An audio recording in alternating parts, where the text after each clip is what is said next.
TET 1 ও TET 2 পরীক্ষায় final answer কি ভুল নিয়ে উচ্চ আদালতের ডিভিশন বেঞ্চে দায়ের করা আবেদনের উপর শুনানি হয় মঙ্গলবার। যদিও প্রথমে সিঙ্গেল বেঞ্চে আবেদনকারীদের পিটিশন খারিজ করা হয়েছিল, পরবর্তী সময় ডিভিশন বেঞ্চে আবার পিটিশন জমা করা হয়। এদিন উচ্চ আদালতের বিচারপতি টি অমরনাথ গৌর এবং বিচারপতি বিশ্বজিৎ পাতিলের বেঞ্চে মামলাটি উঠে। সেখানে দুপক্ষের সওয়াল জবাব হয়। রাজ্য সরকারের পক্ষে অ্যাডভোকেট জেনারেল কিছুটা জবাব দিয়েছিলেন। উচ্চ আদালতের ডিভিশন বেঞ্চ এই মামলার ফের শুনানির জন্য আগামী 24 এপ্রিল ধার্য করা হয়। আবেদনকারীদের পক্ষে আইনজীবী ছিলেন পুরুষোত্তম রায় বর্মন। কি বলছেন উনি, শোনাবো একবার।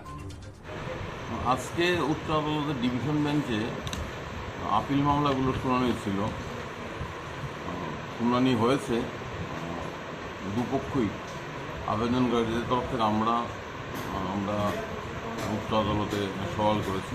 আমাদের বক্তব্য যে টেট পেপার 1 পেপার 2 পরীক্ষা যে ফাইনাল কি আনসার, এই ফাইনাল কি আনসারের ভিত্তিতে পরীক্ষার্থীদের মূল্যায়ন করা হয়েছে। সেই ফাইনাল কি আনসারের অনেকগুলো প্রশ্নের উত্তরই ভুল ছিল।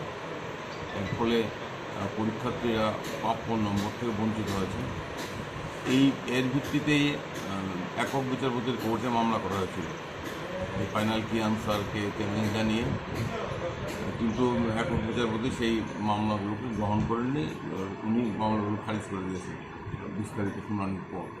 তো এর বিরুদ্ধে আবেদনকারীরা যারা রিট মামলা করেছিলেন তারা রিট আপিল দাখিল করেছেন। রিট আপিলগুলো শুনানির জন্য ইতিপূর্বেও শুনানি হয়েছে, আজকেও পুনরায় শুনানির জন্য মাননীয় বিচারপতি টি অমরনাথ গৌর এবং বিচারপতি বিশ্বজিৎ পালিত তাদের ডিভিশন বেঞ্চে মামলাগুলো ছিল। আজকে মামলাগুলো শুনানি হয়েছে।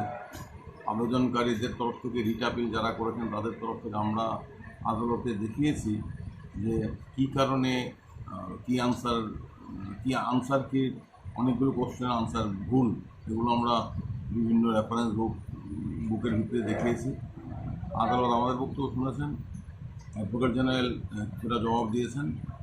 পরবর্তী শুনানি আবার আগামী 24 এপ্রিল এই মামলাগুলোর পরবর্তী পর্যায়ে শুনানি হবে। Bureau report, news live 24 Tripura.